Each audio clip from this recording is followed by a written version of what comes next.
एक प्रकार की जंतु केचुआ है। एक प्रकार की जंतु केचुआ है। केचुआ भी जंतु है कि नहीं? इसलिए है कि जंतु से कहते हैं जिसमें प्राण हो सब तरह क्या हो गया, जंतु हो गया।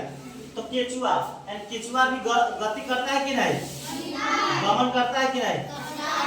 तो सब कोई ना कोई माध्यम होता है, कोई ना कोई उसका शरीर का अंग होता है जिसकी सहायता से वो क्या करता है, गति करता है, यानी गमन करता है, यानी एक स्थान से दूसरे स्थान तक जाता है। वही क्या कहलाता है, गति। या गति को क्या कहते हैं, गमन। तो एक प्रकार केचुआ है। केचुआ किस प्रकार गमन करता है उसके बारे में देखेंगे। इनके शरीर में छोटे छोटे बाल होता है। इनके केचुआ के शरीर में छोटा छोटा बाल होगा जो हम आवर्धन लेंस की सहायता से देख सकते हैं। अपनी खुली आंख से, नग्न आंख से नहीं देख सकते। एक प्रकार की यंत्र है जो आवर्धन लेंस कहते हैं, उसकी सहायता से हम जब देखेंगे तो उनके शरीर में छोटे छोटे बाल होता है जिसकी सहायता से वो क्या करते हैं, गमन करते हैं। उस छोटे छोटे बाल को हम क्या कहते हैं, शुक्र कहते हैं। क्या कहते हैं? उनके शरीर में जो छोटे छोटे बाल होता है उसे हम शुक्र कहते हैं, जिसकी सहायता से वो गमन करता है। किस प्रकार गमन करता है?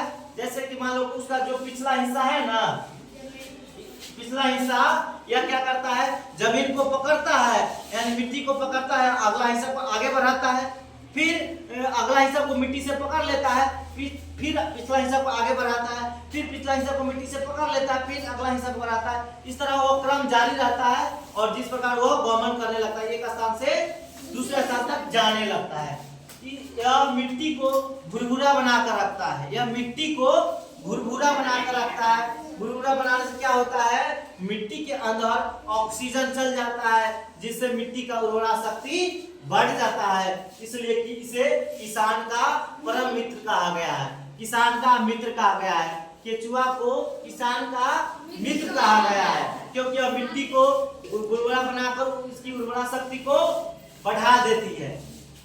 ठीक है, इसकी सहायता यानी यह सूप की सहायता से गमन करता है। तो कछुआ एक प्रकार का लाभदायक जंतु है कि नहीं? है ना? है ना? इसलिए किसान ने इसे क्या कहा, मित्र कहा, क्योंकि जिस खेत में केचुआ पाया जाता है ना, उस मिट्टी को भुरभुरा बना कर रखता है। वहां पे कोई भी पौधा, कोई भी अनाज लगाएंगे तो अच्छे तरह से उगेगा। इसलिए इसे किसान का परम मित्र कहा जाता है। किसे?